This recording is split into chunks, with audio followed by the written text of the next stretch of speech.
喺任職僅18個月後，屋倫警察局長 Floyd Mitchell 宣布將會喺12月5號辭職。佢喺告別信中表示辭職並非輕率決定，但係未說明具體原因。呢位擁有35年警齡嘅資深警員，曾經擔任德克薩斯州勒伯市警察局長，之後受前市長聖圖任命，接替2023年初被解僱嘅 LaRon Armstrong。儘管市政府強調 Mitchell 任內暴力犯罪率有所下降，但係屋倫警察工會主席 Hoy Winn 指出，警察局長更迭頻繁，容易導致警局功能失調。而前屋倫警察局長 Ann Kirkpatrick 透露，該職位需承受嚟自市政府等多方壓力，並指出屋倫喺政治上並未善待警察局。目前市長 Barbara Lee 已經着手物色代理局長。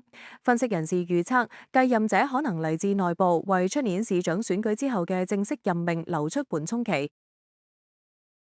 天下衛視記者編輯報道。